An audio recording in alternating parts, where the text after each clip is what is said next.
Bom, e para a próxima palestra, para a próxima apresentação aqui do nosso evento, eu gostaria de convidar agora ao palco a escritora e especialista em economia regenerativa, Lorraine Smith. Por favor, pode subir.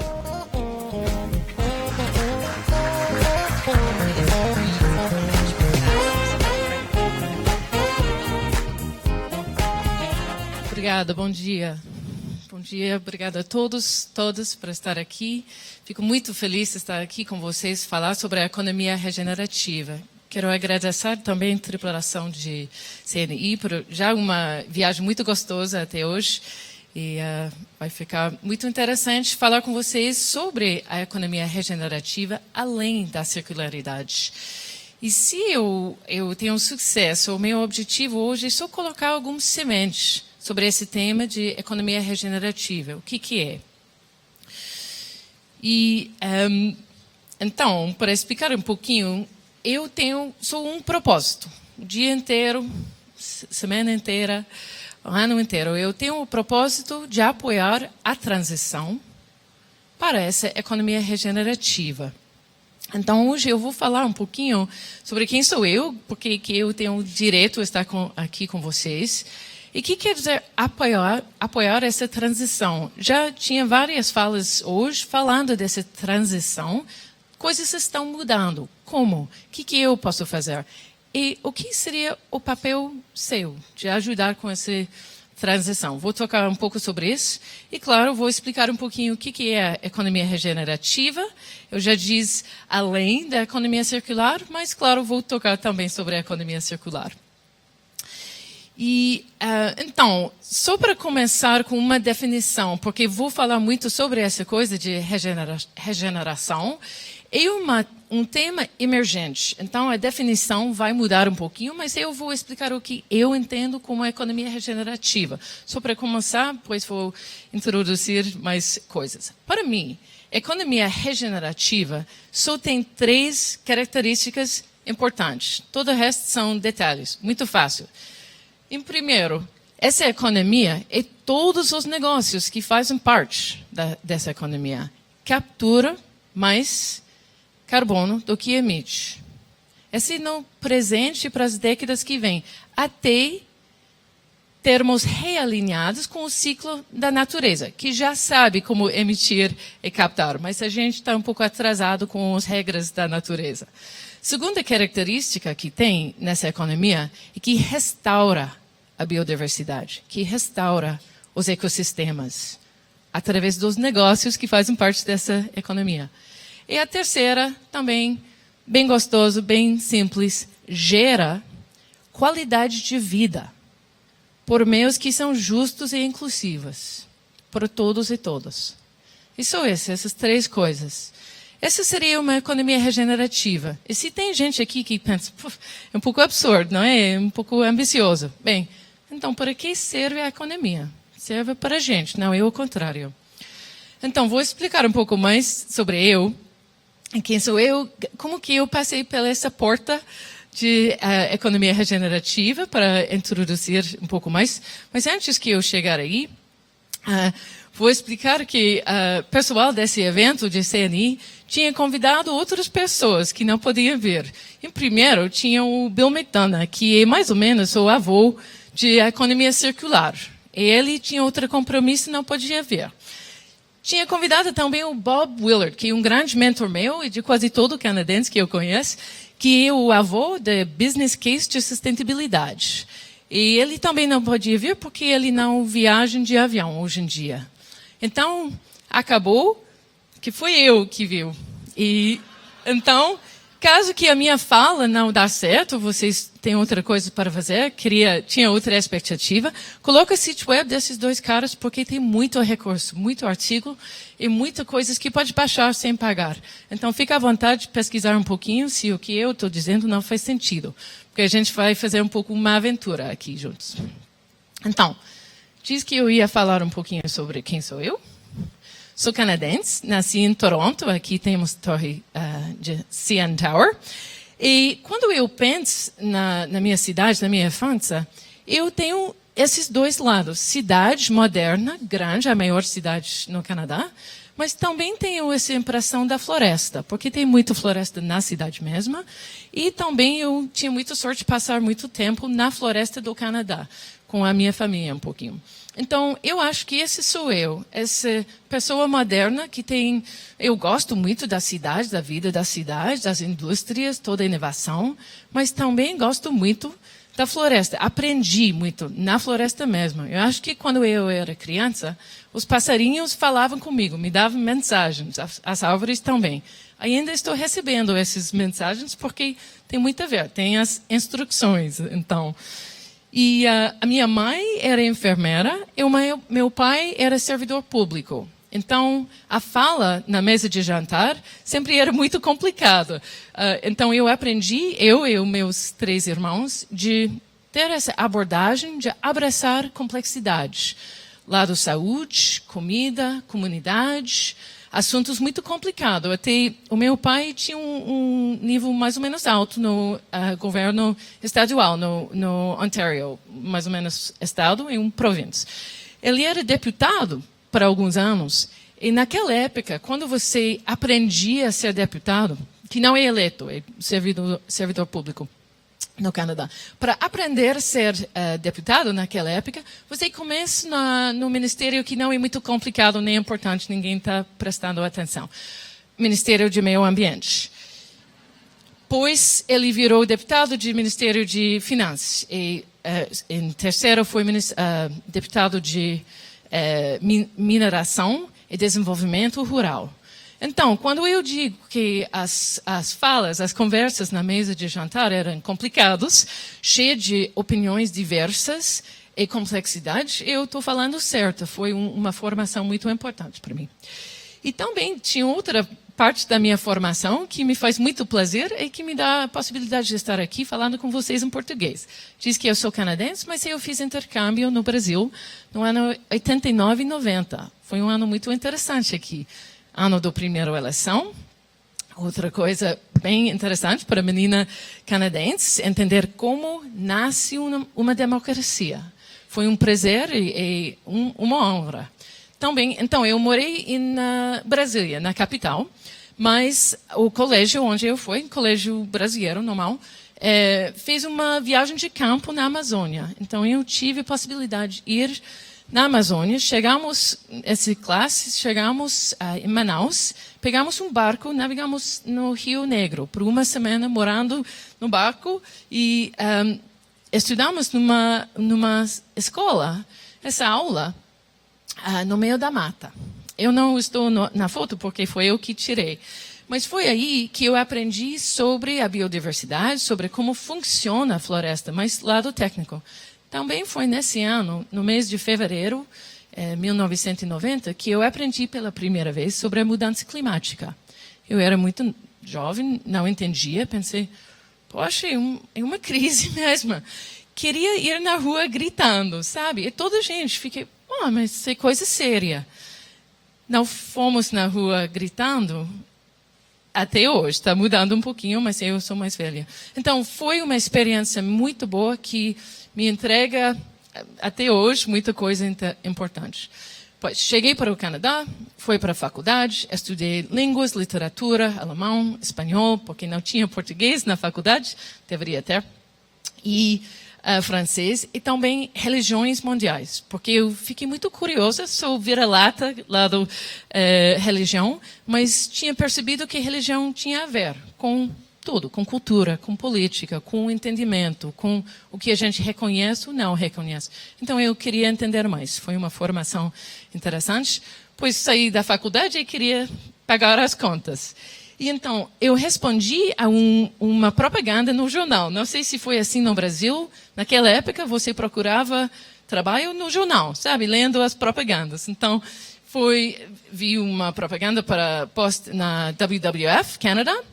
Consegui ter uma posição aí, trabalhei lá por alguns anos. Foi ótimo.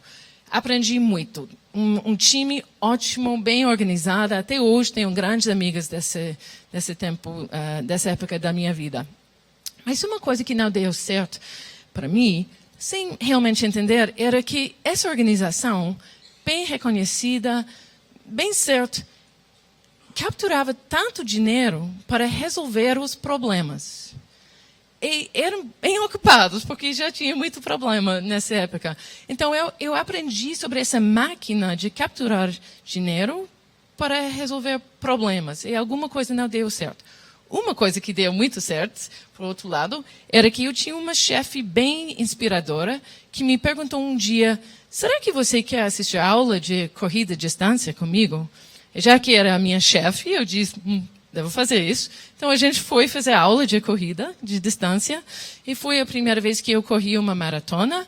Desde até hoje, um hábito que me serve muito bem. Esse entendimento de colocar um passo, depois outro, com esse visto de longo prazo.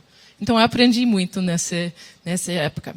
Mas depois de alguns anos, eu queria viajar mais uma vez. Então, eu fui para a Austrália por um ano, depois mudei para Nova Zelândia. Na Nova Zelândia, naquela época era muito fácil para canadenses, que tem tipo esses Commonwealth countries, então o Canadá, a Austrália, Nova Zelândia, foi muito fácil ir para lá trabalhar por um ano.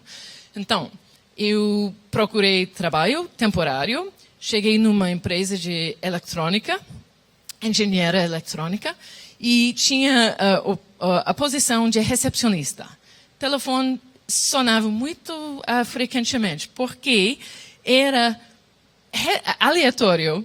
Era a época que os dois caras engenheiros tinham inventado um negocinho. Falando de negocinho, tem um negocinho vermelho que está circulando aqui. Continua circulando, se não chegou, vocês vão ver e vai até haver mais tarde nessa fala. Então, se chega um negocinho verde, vermelho, por favor, passa a próxima pessoa. Então, esse negocinho que eles tinham inventado, de repente, foi essencial para o mercado da comunicação na Europa. Então, quando eu cheguei, foi em 98. Então, sou a fronteira da globalização. Eu cheguei como recepcionista temporário, respondendo: oi, alô, sim. Tinha pedido produtos, 50, tá, ainda não chegaram, tá bom. Próxima semana, 1.000 produtos, 20 mil produtos, 100 mil produtos. Eles não tinham nenhuma ideia como cumprir todos esses pedidos de produto, porque pegou fogo. Então, depois de 2 semanas de ser recepcionista temporário, eu virei Manager of Logistics and Customer Care.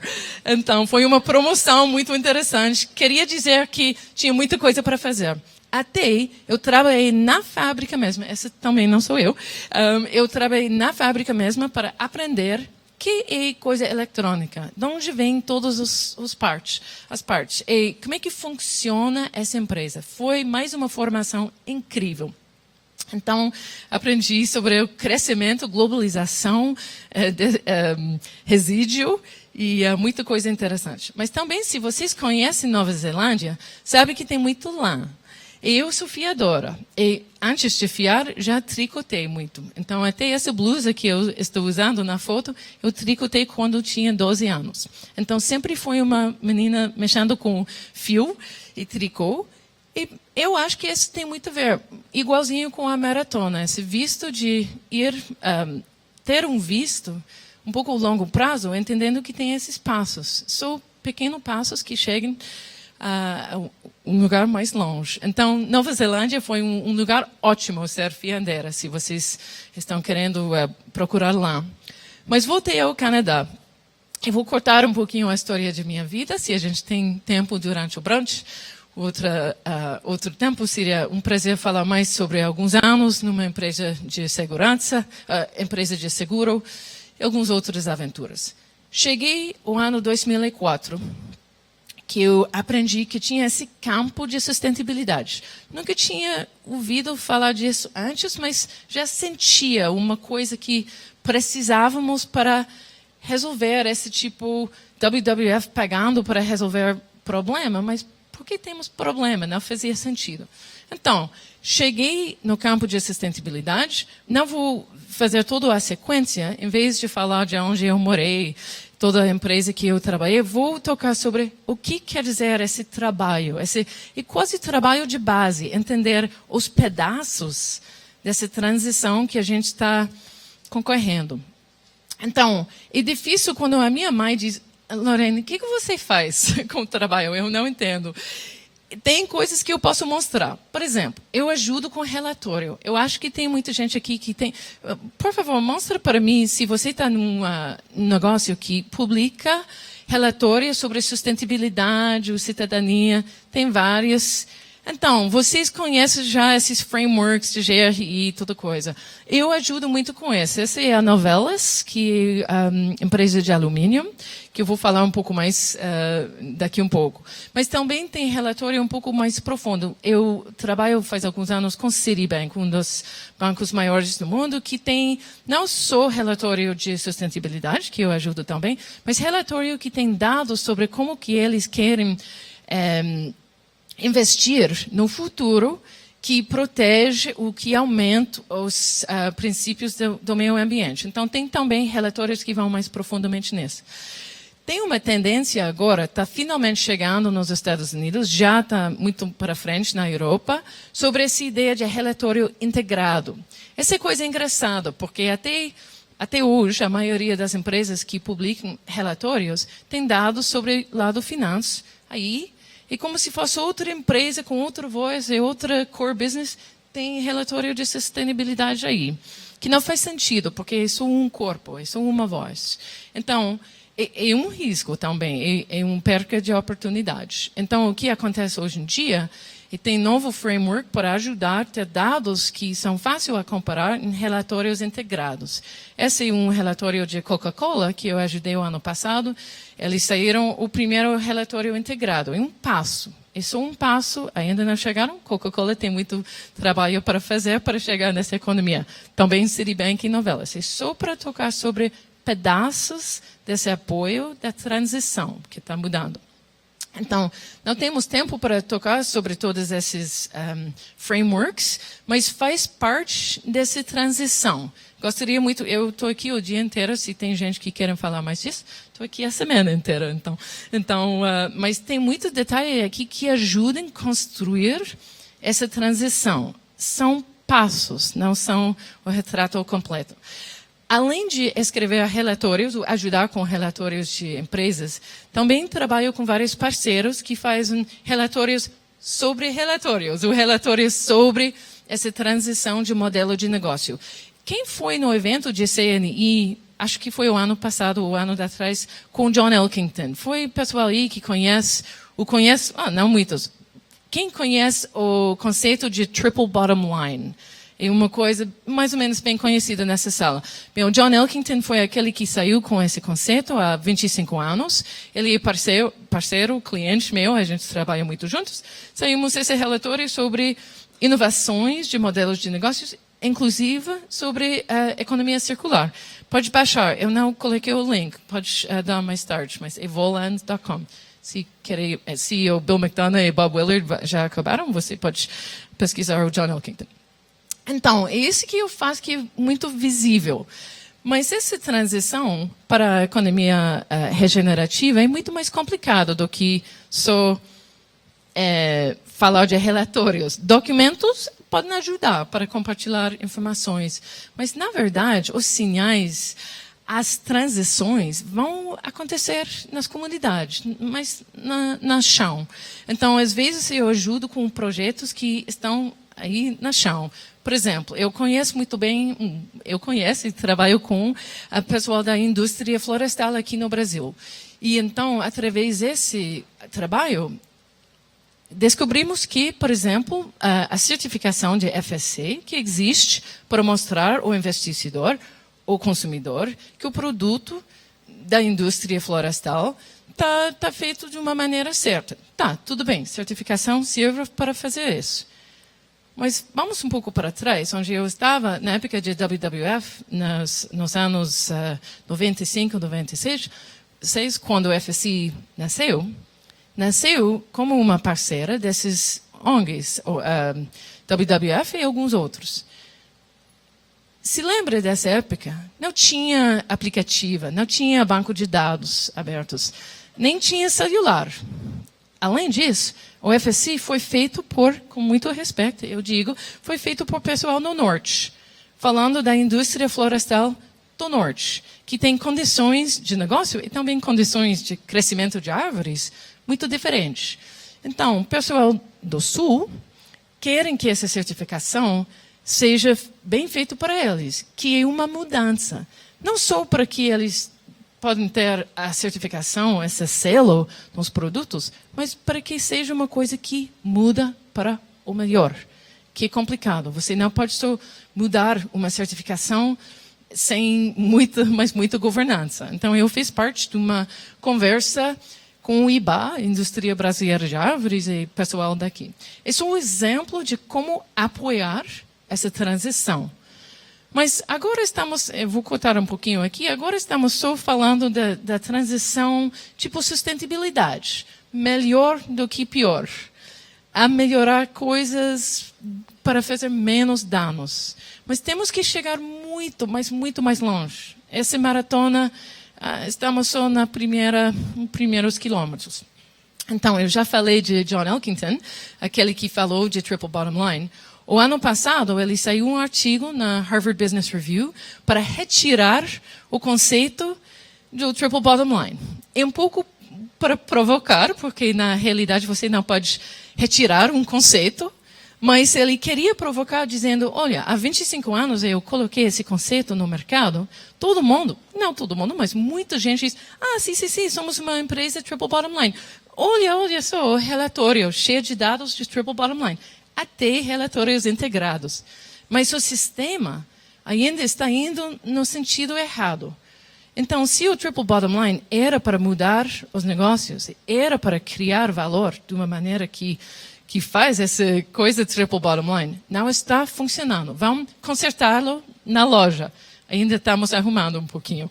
Então, eu trabalho também com ele, pensando o que seria necessário, o que é preciso para essa transição.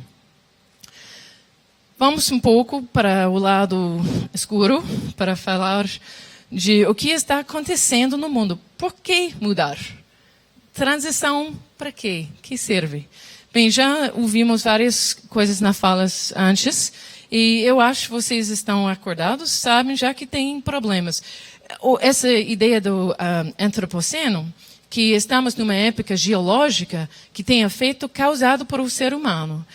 E tem muita coisa que estão tudo ligado. É provavelmente impossível ler esse slide, então vou ajudar um pouquinho, mas o que é importante é que essa tendência de muita coisa está acelerando. Aqui o tempo é o meu, em 1950, e cada um... Então, vou pegar só alguns exemplos para vocês saberem, mas vocês já sabem todas. Uso de água.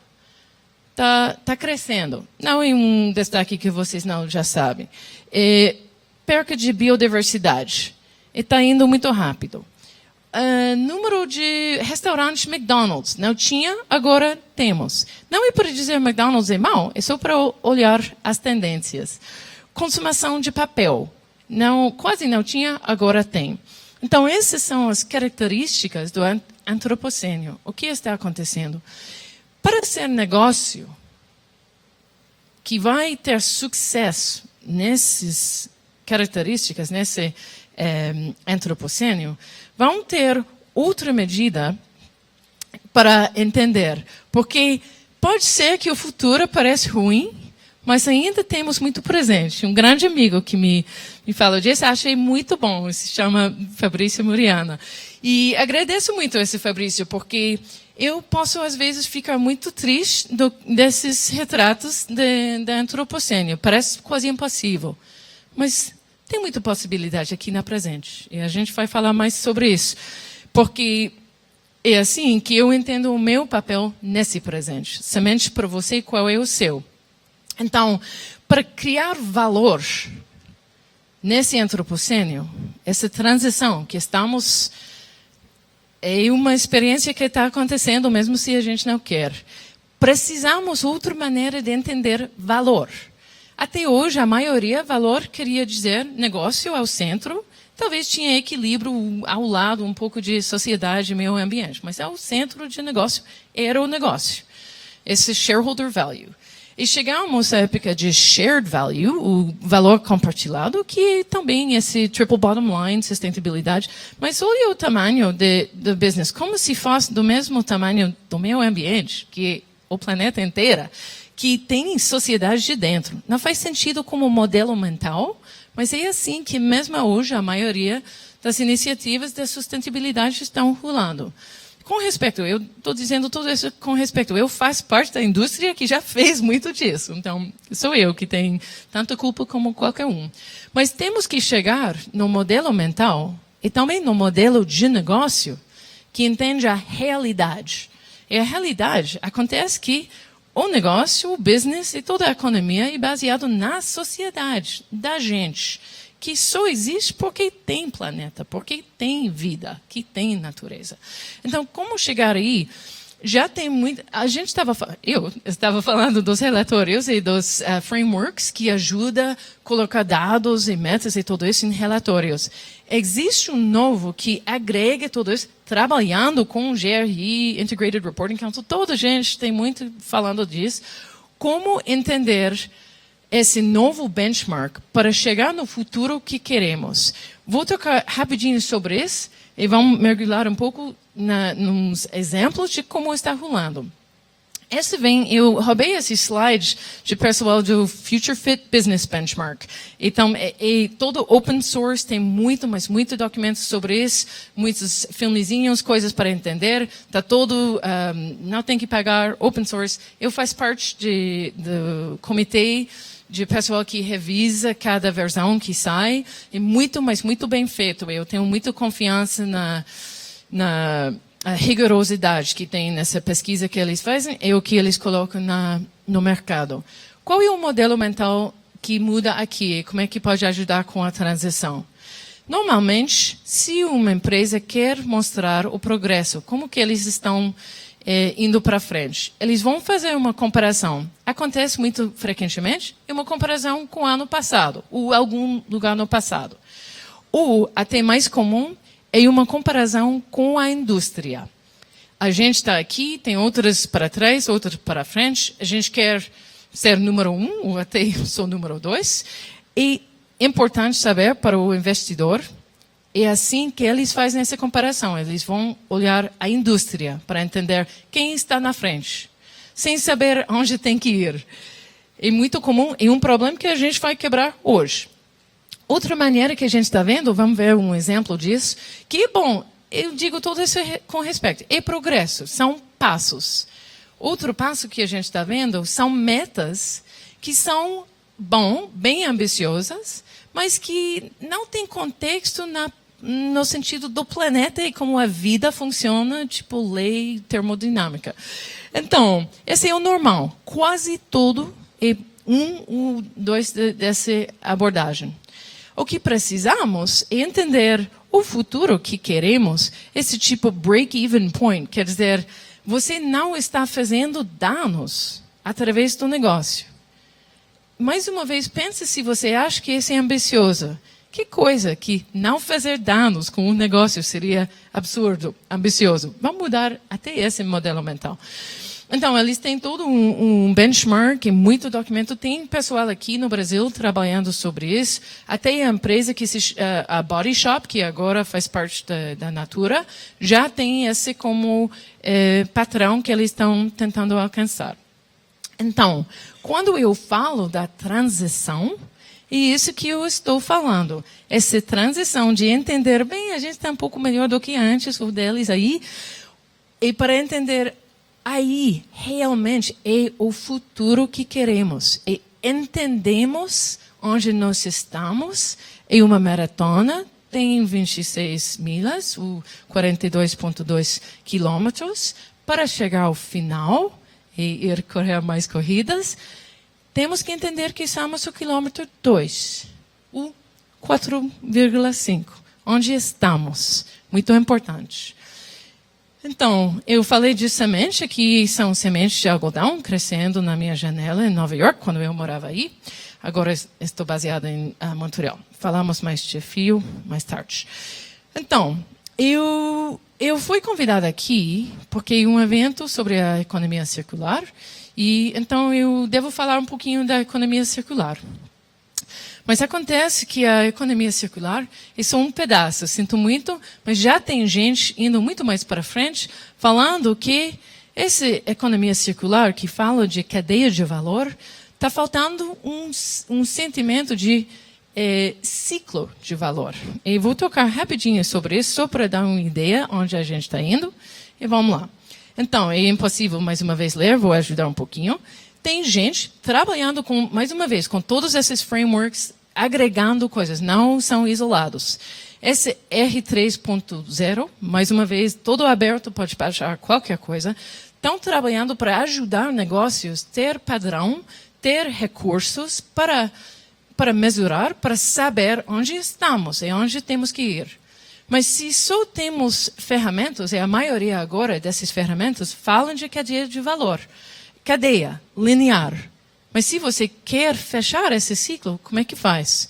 Então, eles foram mergulhando nessa coisa de economia circular e já tinha vários críticos. Até a maioria das ferramentas ainda fala só de reduzir resíduos, ou de fechar o ciclo de uma matéria só. Mas negócios têm muita matéria, tem muito ciclo de valor, é muito mais integrada, é complicada. A vida funciona assim. Também uma floresta. Então, eles ajudam para entender que não é uma cadeia de valor, senão um ciclo. Também tem muito recurso falando como entender essas cadeias industriais para alinhá-las com as leis da natureza, as leis de termodinâmica. Porque não tem outro... Bem, pode ser outra lei em outro planeta, mas onde a gente está, tem essas leis que não são para debater. Então, é um recurso muito útil, está desenvolvendo hoje. Então, eu recomendo, depois de procurar Bill McDonough e Bob Willard, dar uma olhadinha a isso também, porque vale a pena. Então, mesmo que eu estou aqui com vocês, vamos falar um pouquinho sobre a economia circular mesmo. Acontece que tem uma definição bem feita da fundação da Ellen MacArthur, que é a fundação, a organização referência mundial sobre a economia circular. Vale a pena olhar os recursos aí. Para mim, as palavras mais importantes que tem aqui é de desenhar todo do negócio, para que não tem resíduo e não tem poluição. E essa é a definição delas. E regenerar sistemas naturais. Essa é a definição da economia circular, que é muito parecida com essa definição da economia regenerativa. Tem muito a ver, são irmãs. Eu coloco a regeneração porque, normalmente, o que tem na fala da economia circular fica bem fechado numa indústria, mesmo num negócio só. Então, eu quero aumentar essa fala. E não sou eu, estamos vendo muito fala sobre a economia regenerativa. É complicado. Se você vai nos diagramas que tem na Ellen MacArthur, já vemos esses ciclos industriais e ciclos mais biológicos. Dá para entender que está integrado, está complicado. Vamos tocar rapidinho sobre alguns exemplos. Vou falar de novelas, que fica mais ou menos no lado que a gente acha já tem muita fala sobre isso. Reciclagem, coisa de inovação industrial. Bem feito. Passos importantes. Não é para dizer que não é suficiente, mas para mostrar que são passos importantes. Mas também vamos tocar sobre interface, que faz, na minha opinião, muita coisa integrada. Só para saber se tem gente de novelas ou de interface aqui. Eu sei que os dois têm operações aqui. Foi uma mão? Não foi. Então, tem gente aqui no Brasil, por isso que eu toquei sobre esses dois. Vamos dar uma olhada a novelas. É o produtor maior do mundo de produtos de alumínio. Tem operações em 11 países, não são bem global. Aqui no Brasil tem, no Canadá também. E os produtos que eles vendem, a maioria são para fazer latas de bebidas. Então, o cliente deles seria o Coca-Cola, por exemplo. E também para automóvel, tipo Ford, Jaguar Land Rover, e outra coisa eletrônica. Então, provavelmente que eu toquei sobre alumínio de novelas, ou da empresa que vim antes, que era Alcan, quando eu fiz esses negocinhos de eletrônica na Nova Zelândia, porque tem esse alumínio em muita coisa. Então, chegou uma vez, era a época que eu ajudei o pessoal a fazer o primeiro relatório, vendo os dados, que o CEO, naquela época era o Phil Mertens, tinha um tipo de transformação pessoal. Ele entendeu, foi mais ou menos no ano 2010, ele entendeu que essa coisa de mudança climática era bem uma crise mesmo. Não só ao lado social, que vai ter impacto sobre muita pessoa, mas também sobre o negócio dele.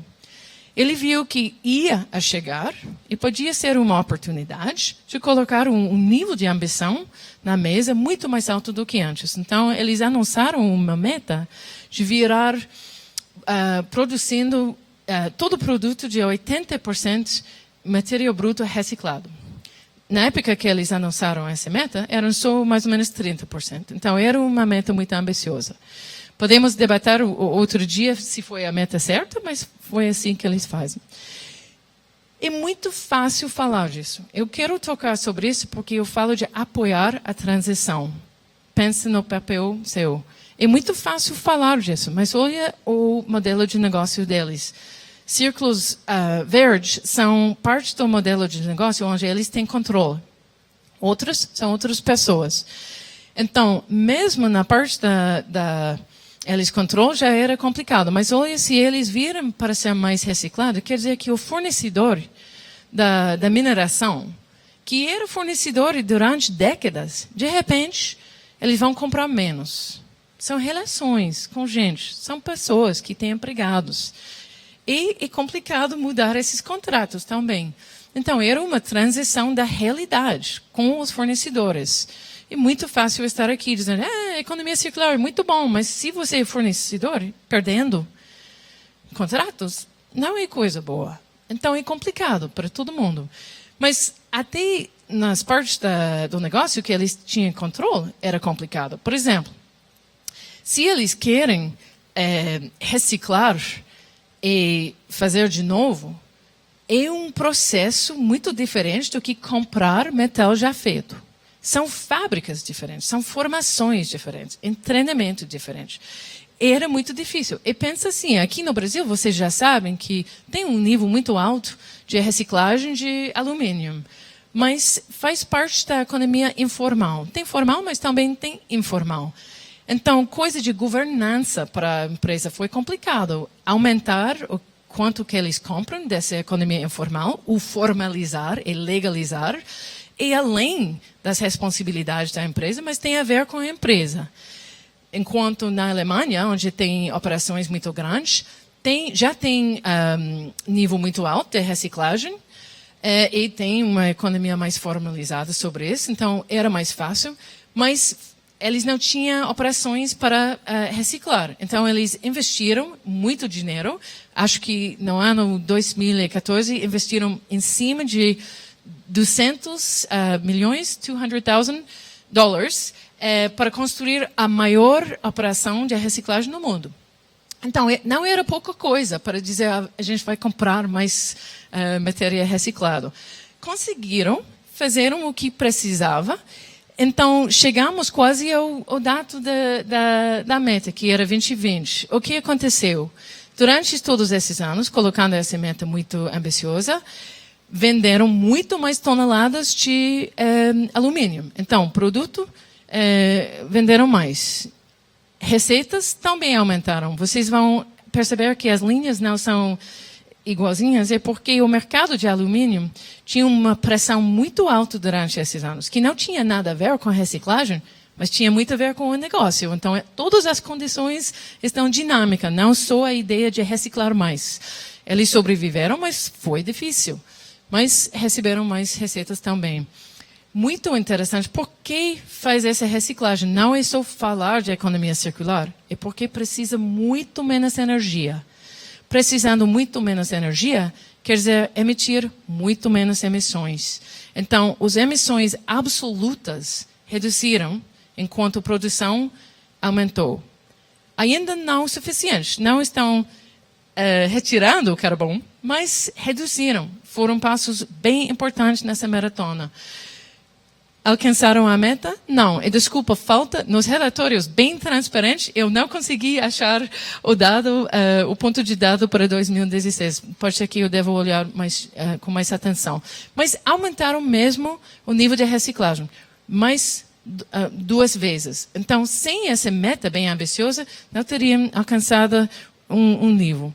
E estão indo para frente. Então, eu acho um caso muito prático para vocês verem que é complicado. Toco cada parte do modelo de negócio. E pronto para o futuro que queremos? Não. Mas está chegando na estação de água, mais ou menos o quilômetro 15, porque eles estão correndo muito bem e estão indo para frente. Vamos olhar rapidinho a interface. Mais um exemplo que eu acho muito interessante, porque é bem integrada e faz muito tempo. Quem já conhece mais ou menos o caso de estudo de interface? Só para saber. Gente, eu vou tocar rapidinho sobre 2 coisas, mas tem 200. Então, por favor, esquece Bob Willard, esquece Bill McDonough. Corre para a interface para ler o que eles estão fazendo. É bem impressionante e prático também. Vamos lá, eles são produtores de tapetes, comerciais e residenciais. Faz muito tempo, mais do que 25 anos, que eles estão pensando como integrar sustentabilidade. Estão indo muito longe. Um exemplo bem simples e prático para pensar na economia circular, eles pensam nos clientes como fornecedores. Porque clientes têm tapete, eles fazem tapete, então eles recebem tapetes usados e que ia no lixo, ia ficar jogada fora, mas já sabemos, numa fala de economia circular, que não tem fora. Por exemplo, eu sou de fora, mas eu estou aqui. Então, não tem fora.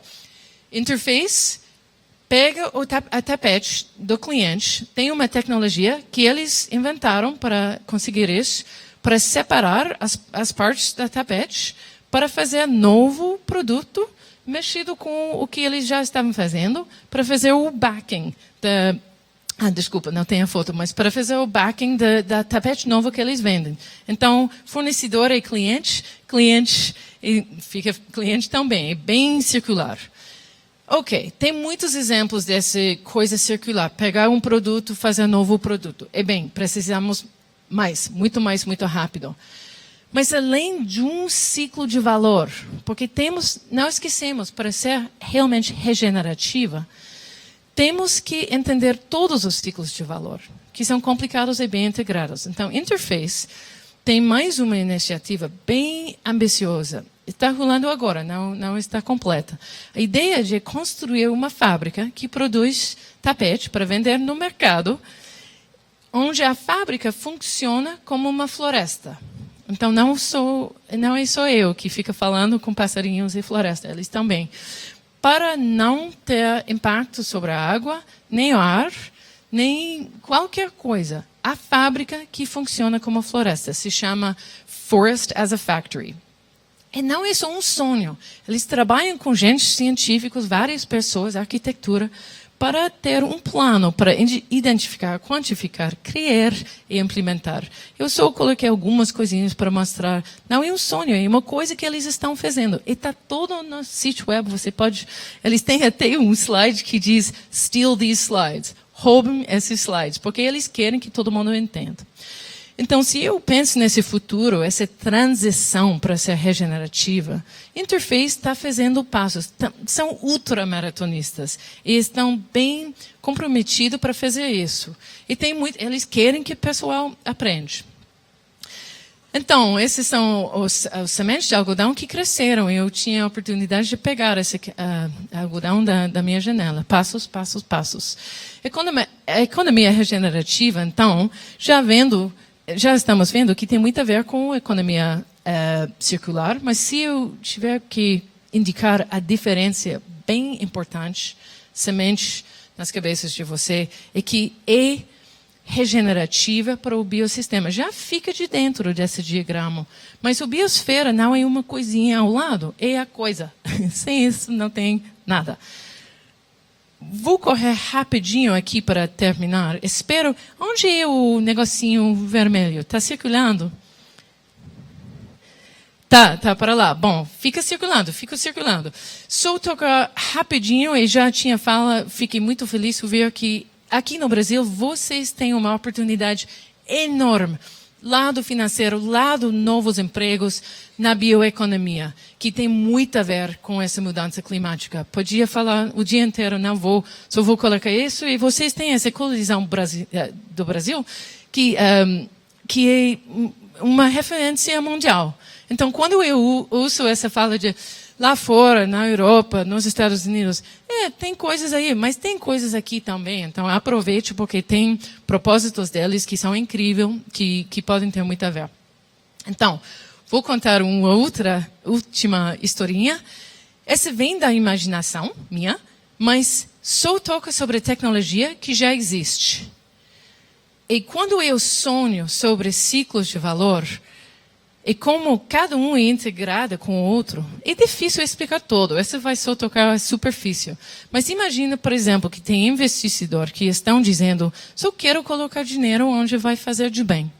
E tem muitos. Até ontem em Nova York tinha uma fala de investidores. Eu recebi um WhatsApp de um amigo que está aí, onde anunciaram, nem me lembro do número, era 3 trilhões de dólares que eles têm pronto para investir em coisas limpas. Quais serão?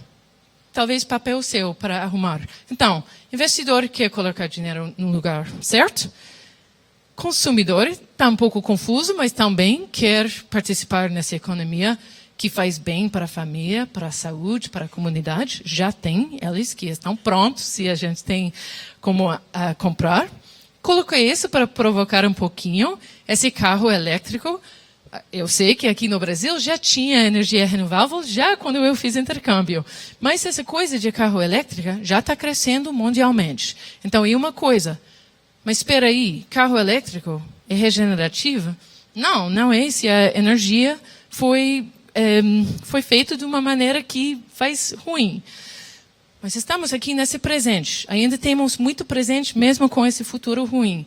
Então, se tem energia elétrica que está feita de uma maneira suja, notícia boa, hoje, durante as décadas que vão demorar para fazer a transição à energia renovável 100%, que vamos fazer, mas vai demorar, mesmo melhor cenário, já tem pelo menos 2 tecnologias que existem para fazer coisas que podem ir dentro de um carro. Tem uma espuma industrial feita por uma empresa que se chama Covestro, na Alemanha, que faz espuma feita de carbono pegado da usina elétrica. Em vez de deixar emitir, eles pegam e fazem material bruto. Enquanto também Interface, mesmo a empresa, tem um produto também feito de carbono pegado da usina. Então, não é suficiente, mas são passos durante essa transição.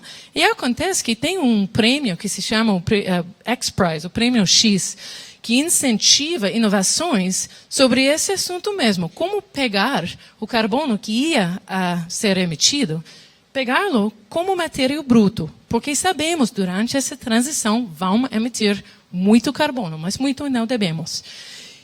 Tem várias inovações e produtos, mas tem um entre eles que se chama Carbon Upcycling Technologies, empresinha do Canadá, Calgary, que faz um produto industrial feito de carbono pegado da usina de eletricidade que vai dentro de cana de esgoto. O que cana de esgoto tem a ver com a economia regenerativa? Você imagina, esse produto que eles fazem protege o interior da cana. Por que isso é importante? Porque a concorrência, o normal hoje em dia, quebra depois de alguns anos, por causa do que corre na cana de esgoto. E depois de um tempo tem que ficar consertado, que custa dinheiro. E também sabemos que temos muita construção de infraestrutura em cidades no mundo inteiro. Imagina quanto cana de esgoto está sendo feito hoje. E em vez de colocar essa coisa que vai de dentro da cana para proteger, que é feito de uma coisa que não dura tanto tempo com a inovação que eles têm, que aleatório é feito desse carbono que ia ser emitido, pode ser muita coisa. O volume é grande. Passos. Mas espera, cana de esgoto, infraestrutura, são pequenos passos. Se a gente vai seguir essas canas de esgotos, Já tem tecnologia que existe e que fica já instalado em algumas cidades, onde o esgoto não é resíduo, senão recurso. Por quê? Porque tem calor, que pode ser convertido em energia, tem água, que pode ficar certo para consumir, e tem também sólida, que pode ficar plástico, até com esse chip de cocô que está circulando. Esse é feito de esgoto, essa coisinha esse trem vermelho que está circulando é um exemplo dessa tecnologia que faz plástico, que pode fazer qualquer coisa, até esse negocinho aqui pode ser feito de esgoto. Então, esses são só pequenos exemplos de o que acontece com tecnologia que já existe, com ciclos de valor que já temos e precisamos aumentar. Então, quando eu penso, mais uma vez, nessa fala do meu amigo Fabrício, que pode ser que o futuro pareça ruim, mas já temos muito presente agora, eu fico perguntando, então, qual é o meu e qual é o seu papel nesse futuro? Então, finalmente, eu tinha a oportunidade de fazer um pouco de fio com algodão depois desses passos na janela. Muito obrigado a vocês.